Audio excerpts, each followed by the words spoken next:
Linda and I are in the ocean biome. Linda has told me that this is Bahama sand. No kidding, the real stuff.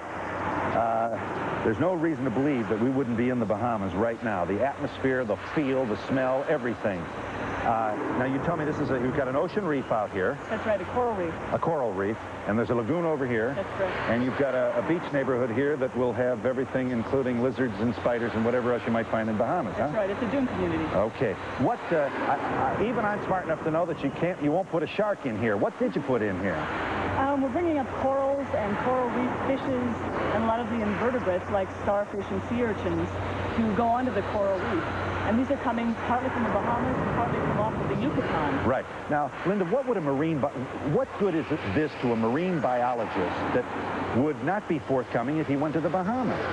The reason this is really useful to a marine biologist is it gives us a system that is closed. It's not open to everything on the outside. As you know, the ocean is all connected in Biosphere 1. This gives us a small model to look at the cycling of nutrients, where the carbon from the atmosphere goes. Does it go into the ocean? Does it come out from the ocean? Where does the nitrogen end up? And these are questions that we have in Biosphere 1, but because of the immenseness of the ocean in Biosphere 1, we just can't answer those questions. So this close-up look then will allow you to gather the information and convey it to the command central through computers, so you get a better, more focused look at marine life and the ecosystems that exist therein. That's correct, and that can be compared with coral reefs in Biosphere 1. Right. Which is a good model. Will you be able to fish in here? I mean, with bait and a hook and a bobber? We're not going to be eating the coral reef fishes. We will be eating some of the invertebrate species. We'll be eating some of the scallops and the crabs. So not with a hook, but probably with traps. We're back outside the biosphere. Brian, I assume you've got a long shot here. Let's just remind our folks where we are. We are near Tucson, Arizona, in the beautiful, beautiful environment near Tucson, and this is also one of the most ambitious man-made projects ever. Yes. This is tax time. Will you be paying taxes during your residency? I assume you don't lose your citizenship. I suspect we will pay taxes. Yes. It's all arranged for. Do you have television or radio in there?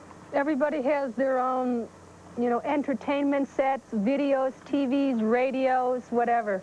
Yeah. This is totally self-contained. You're not going to bring any food or anything in with you. You're going to grow it all yourself. That's correct. Every single thing will be grown by us inside.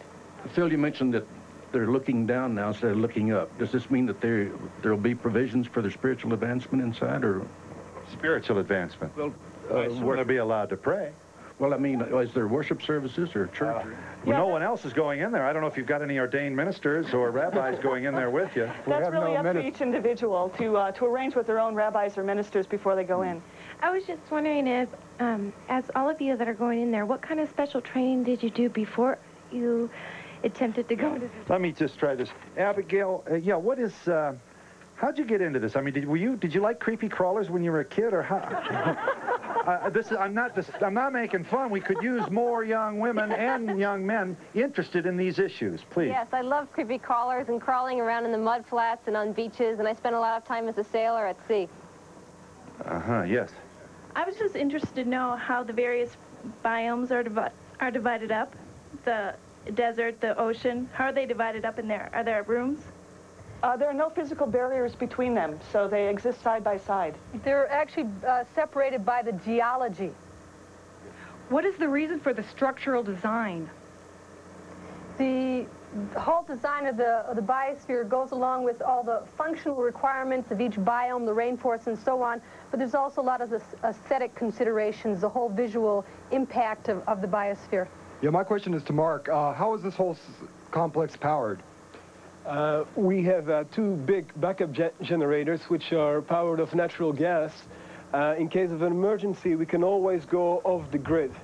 Do I understand? We have actually 3 power sources. Is it essentially a 3-megawatt generator that serves the biosphere? No, up to 5 megawatt. Up to 5. So the only thing then this is what kills me. Everything in there, when you go in, is going to be in there when you come out. There's no vent. That's right. There's no little sneaky conveyor belt that you're able to go animal and human waste, as well as the plant waste and decay, will be recycled to maximum effect for use toward the fertilization or the regenerative process of the various geno in this biosphere. Yeah. True? All our water cycles are completely recycled. All the air we begin with is the air we end up with, and it is recycled. And all the water you begin with is all the water you end up with. That's right. So the irrigation water at one time, that is irrigation water or rainwater, might be your coffee one day. Uh-huh. Now you do have, okay. You're laughing now. Wait till the big drought hits. Guess who's going to live and who isn't? And consider this. We've got 5 billion people on this planet, and we have a planet which can't possibly sustain what you and I would call a noble and worthy lifestyle, the entitlement of all human beings with that many people on the earth. And if this is our challenge outside this biosphere, these people go in to try to figure out ways to enhance the quality of life as well as the long-term vitality of the planet Earth, which, as we don't have to tell you, is now threatened with ozone depletion, not to mention pollutants in the air. How are we going to fix this? These people have the high purpose of thinking that this instrument, which lies behind them, 3 acres in size, about the size of 3 football fields, can lend valuable information toward the solutions to these very complicated problems. And we'll be back to Arizona in just a moment.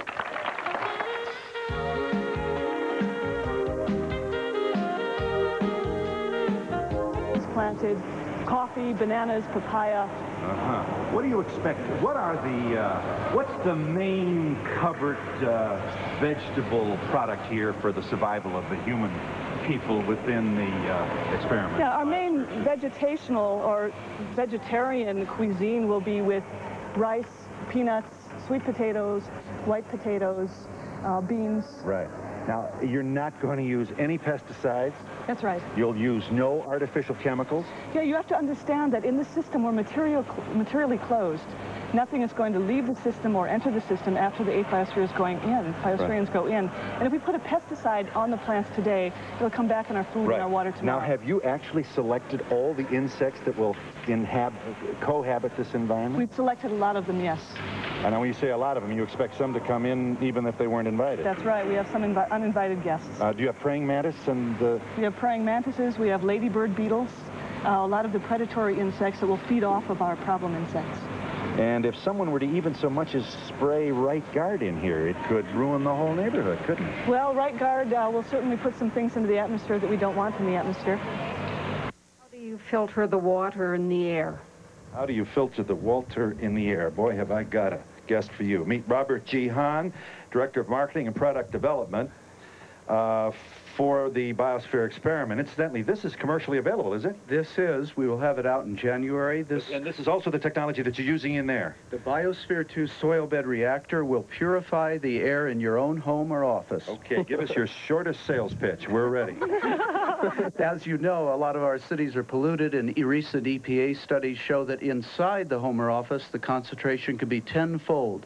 This unit with specially developed suite of microbes and plants will purify the air in your home or office. I don't understand how. You mean just the photosynthesis and the emission of carbon dioxide from the plant itself does this? These specially selected plants and the specially developed microbes in the soil actually break down the poisonous chemicals in the air and give you pure air to breathe. And have you got this in there? We've got this in there, and you've got it out here now. So this would be one commercial synergistic fallout from this experiment that you hope, one, might pay for the enormous cost of the experiment, and also create new jobs and cleaner air for the folks at home. Exactly. But you're going to have to be just a little more specific with not much time, Mr. Hahn. What, or maybe it's Dr. Hahn. I don't know. Maybe. Hahn. All right, fine. I don't understand. You know, you've got to have more than soil down here. What does the job? Inside the soil is a specially selected suite of microorganisms that actually break down the chemicals in the air and purify the air.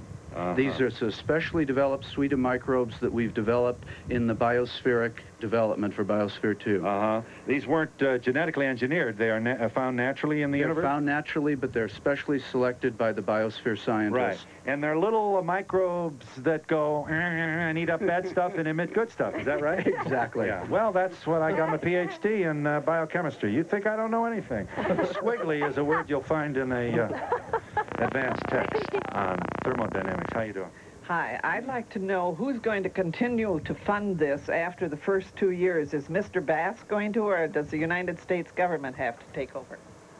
Margaret. Well, we're a venture, so we hope to have a lot of spin-off technology from the Biosphere, as well as the visitor center, bringing people in and getting the education experience. And we expect that that will pay for the ongoing experiment and operations of Biosphere 2. Can you give us the latest round figure cost estimate of your undertaking here, the 2-year experiment in which the 5 biospherians adjacent to you are such an integral part? Well, the whole experiment of Space Biospheres Ventures Biosphere 2 is over a $100 million project. And Mr. Bass, what's his first name? I forget. I get the Basses mixed up. Mr. Edward Bass. Edward Bass is into this for about $35 million. Do I understand that? Well, he is one of the principal investors in our financing partner of the venture. And you have no public money in this thing at all? No, no public money. Yes, I'd like to find out how Arizona was selected as the site for this fantastic project. Yeah. Incidentally, Dr. Walford, they'll never call you an egomaniac. You better get in here.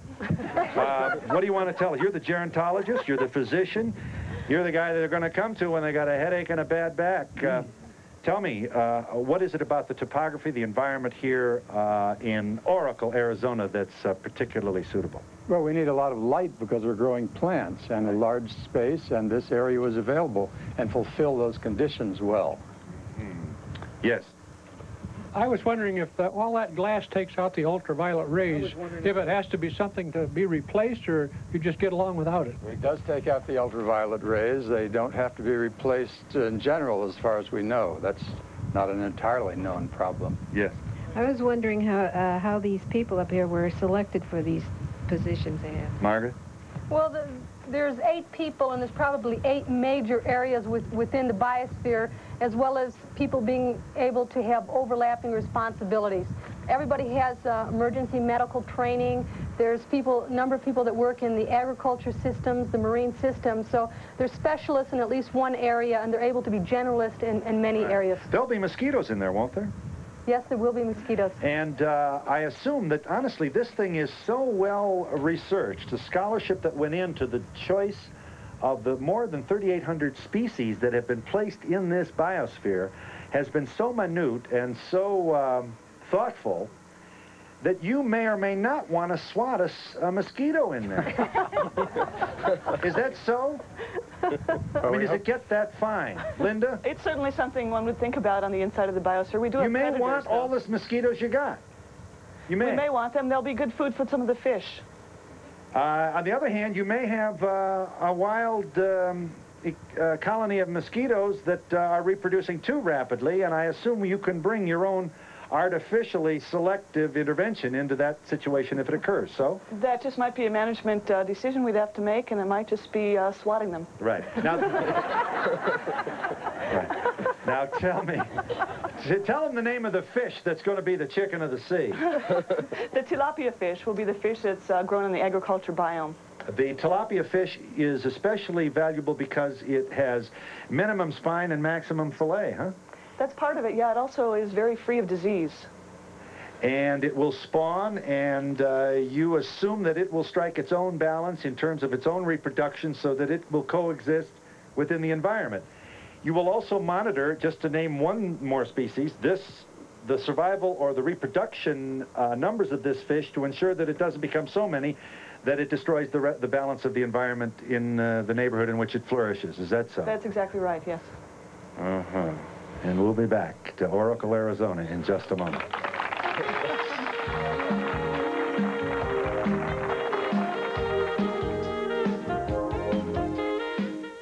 Now, as Arizona. This is Oracle, and this is the place of the Biosphere, to which, incidentally, the public is invited. I want you to see this. Here's Phil and Linda. Linda does everything she can to help Phil understand this thing. No small challenge. Watch this. We're in the technosphere. Here's the so-called basement, for lack of a better word. Here's where all the pipes and the machinery and the, you know what I mean, all the industrial stuff that makes this thing go. Roll this tape, Ryan. This thing go. Roll this tape, Ryan. We're in the technosphere. You know, the pipes and all the industrial technology that make the entire ecosphere work. Here in the basement are stored grasses, so...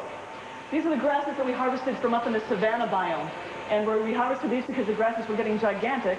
We're drying them here, we've cut them up, and we'll put them back as a mulch on the savanna so that we don't lose the nutrients. And those back there are for animal consumption? That's all forage, lucina, for forage for the animals that we've harvested up above in the intensive. I'm always saying not much time, and it's never more true as here, but this is so fascinating. There's so much to show you. Mulch, tell me. Yeah, this is the compost machine. And we have actually an apparatus for making compost, which speeds up the process of decaying all of the vegetable material that we are consuming ourselves and that the animals aren't consuming. So all the dead or waste matter from the vegetable and the animal inhabitant life forms here, including liquid and solid waste, is somehow finds itself in the mulch deposit, which is later used for fertilizer. How am I doing? Actually, not all of it goes here. Some of the animal waste, the liquid and solid, goes into the marsh recycling system, which is just a little bit farther away from here. And that makes marsh plants, and then the water goes back on as irrigation for the intensive agriculture. But you have no garbage truck that's going to come up here for the 2-year experiment and take the dumpster away. No, we have to use everything. Everything that's in here when you come in here is in here when you leave. That's right. Okay. Just very briefly, let's walk with purpose here. Linda, tell me what's going on here. These are all sweet potato harvests that we made about a week ago. Yeah, and what's we're going to this? be storing that. This is a sugarcane press. This is how we'll be getting our sweeteners. Okay, we want to show you the water storage area over here. Here is something that's going to be very hard to reproduce in space. But just give them the briefest picture here. Yeah, these are all the storage containment for water. In all of the biomes, we have wet seasons and dry seasons, and also in the intensive agriculture, we have wet times and drier times. And so we have to store the water during the dry season somewhere. We don't have clouds. So we store them in the tanks right here in the basement of the intensive agriculture. But you have no outside water source. That's right, no outside water source. So when you enter this biosphere in March, all the water that you're going to use is here, and you have created an environment which will, like the cloud and the tree and the rainforest, give you new sources of water as a result of currents, air currents and cold air and so on. How am I doing? Is I close to this? That's right. This is our aquifer right here. You could say we're in the aquifer, the groundwater of the system, and we can draw on this when we need to. And it's also purified after use? It can be purified. We use the condensate water for our potable water, and that's purified in several different ways. Okay, I want to make sure, just stand over here for a second. One more thing. Tell us about the steel seal here. The entire biosphere is underlain with stainless steel, and if you look over there, you can see that it's all welded and it's tested so that there's absolutely no escape or input of any kind of water or gases into the biosphere. We're completely closed from the outside world. Guys. Yes. All right, you talked about the food. Now, who decides on the dinner and who cooks it? We rotate that. Everybody cooks in rotation, one at a time, and the food is put together by computer programs so that we achieve maximum nutrition. It'll be probably the best diet mankind has ever eaten. But isn't it going to be bland? It's going to be delicious. You think so, really? Yeah. Oh, it's going to be great. I bet you don't have one Haagen-Dazs in there, do you? Oh, but we can make ice cream if we want.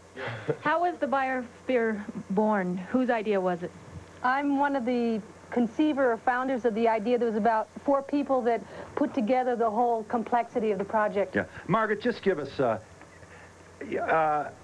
you are concerned, like not a few other people. Thousands of people are joining up every day in the ecological war. Tell us how you feel this might contribute and what you see as afflicting the planet as it exists outside this biosphere. Well, I think that the Biosphere, too, has this potential of creating this new paradigm or new image of how we could create or redesign our world, our cities, our houses, our communities. And I think that if we look at 100 years down the road, if we want to put new habitats on space, we don't want to bring New York City or Los Angeles or Tucson or Phoenix as it is today. We really want to take the best of our technology and the best of our biology and create this new partnership. Not under a glass cage, but bringing the information that you gathered in there to the real world as it exists today so you can promote its long-term survival and make for happier inhabitants. Is that so? Yes. Yes. Yes, did you have a lot of people that wanted to be biospherians? Well, 5 years ago, everybody didn't think that the biosphere would really happen, and so most of the biospherians are part of the staff, but now I get a lot of requests for people to be biospherians. What is your relationship with NASA? Do you talk to them? Haven't some people from the government and NASA made fun of you, and are you getting along okay here? I think we have very good relations with NASA. We just did a joint publication and a conference we did together, and we're interested in the work that they're doing in the closed systems, and I think they're very interested in what's going to be the outcome of this project. So that if we were to colonize the moon first, that colony might look something very much like the structure that appears behind you right now. Well, I don't think it looked like the structure, but I think what it would be is the system itself might be part of what we'd have on the moon or Mars or in near Earth orbit. And we'll be back in just a moment.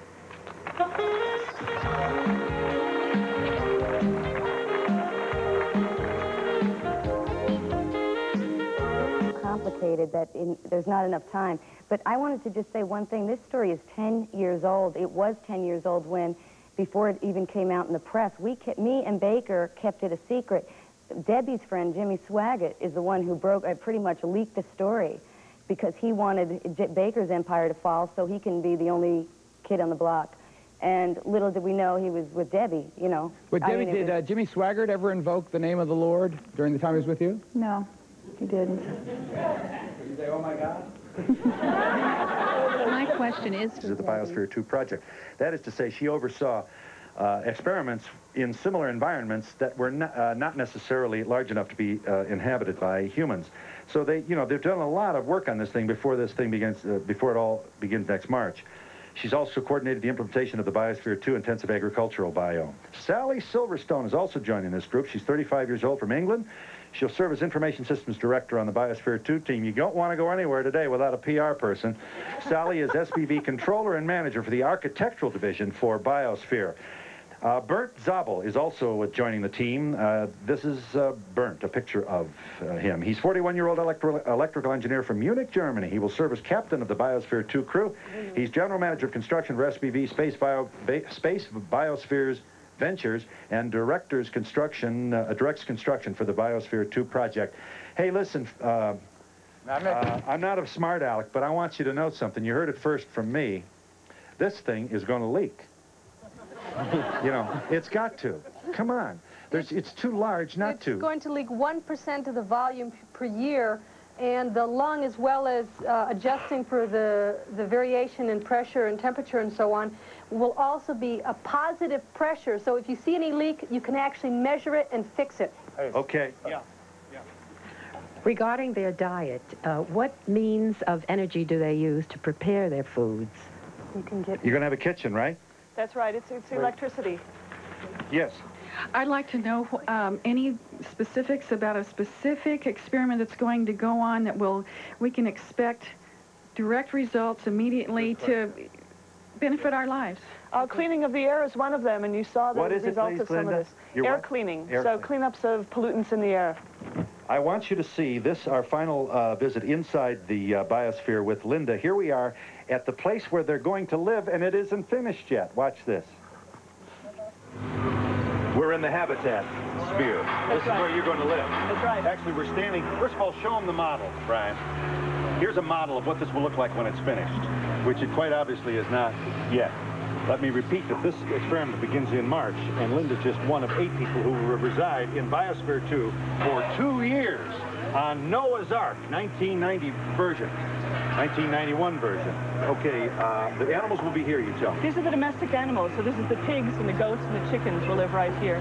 The humans are going to have their apartments right above us on the next floor up. My apartment is right over there, so I can see the sunset. Right in the corner. You got a corner room? Exactly. Very nice. More apartments up above. Our analytical laboratories, our medical facilities, our control rooms are all located all around the tower. And up in the top of the tower, we're planning on having an observatory, so we can actually start looking at the stars. Right over here. Ways that we might get out into space. Right. Will there be a pool table in this place, or? I don't think there'll be a pool table. There'll be things like Go games and chess games. We'll be able to swim in the ocean, so we'll get plenty of exercise. We'll have exercise equipment as well. You'll be able to swim in the ocean that we visited a little while ago. That's right. VCRs. VCRs. Newspapers. What about current events? We may be able to scan those in on our computers. A lot of our work will be through computers. We plan to be as paperless as we can be. So once you seal the door after you enter here, the ideal is to not to break that seal at all for the 2 years of the experiment. Exactly right, but we'll be open information, which means information can travel between the inside and the outside very quickly. We'll have computers to do that, telephones, video communications. Right.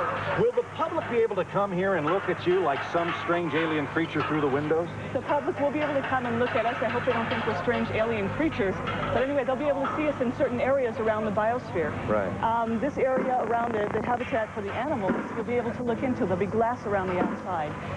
People will be able to come up to certain viewing notches in the rainforest and also in the desert. They'll be able to come up very closely and look at each of the biomes and see the biospherians that work on the inside. Okay. I want you to come with me now as we go to the lung, which is right over here.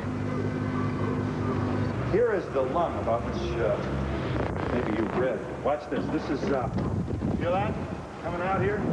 Hello! Explain now. Hello. Echo. Explain what's going on here. We're inside, actually, of Biosphere 2 right now. And as the air on the inside of Biosphere 2 heats up, it expands, and that expanded air comes in here and raises this pan that you see above us. As the air cools in the evening, the pan lowers. And when you say pan, is that actually free floating now? That's floating on air. You see the black butyl rubber all around us is like a donut.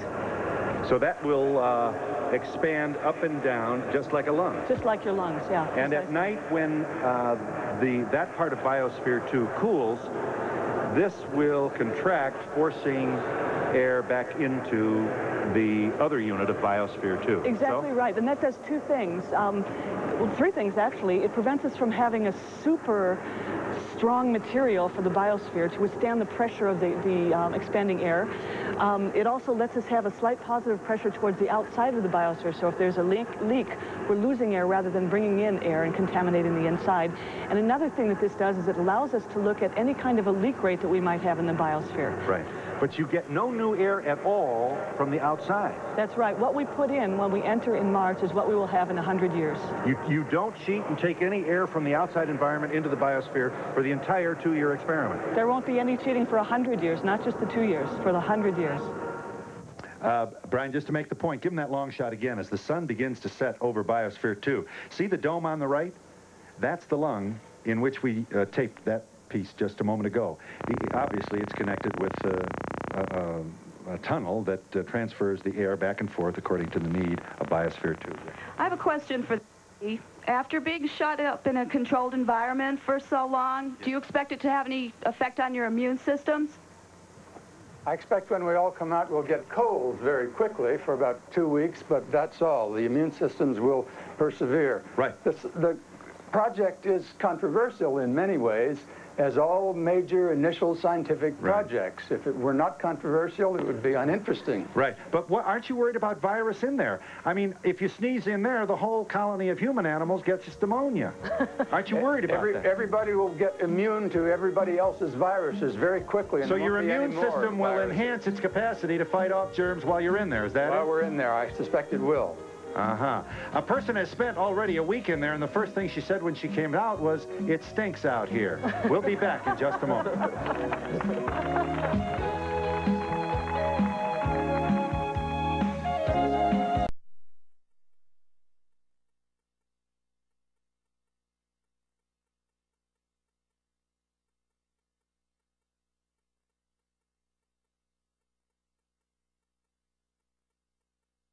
Donahue transcripts, 267.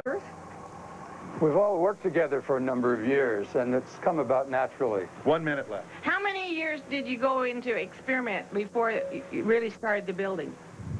Well, we started the project in '84. Yes. Tell me what you anticipate being the greatest challenges or once you're in there. Anything that's... Give us some idea. Anybody? Many things to run, many problems. 8 people have to run an entire mini world. Yes. How will you dispose of a body? Good question. Well, took the words right out of our mouth. I think if I die inside, I'd prefer to be recycled, and the others can fix it themselves. Will you take vitamins? Will you take vitamins?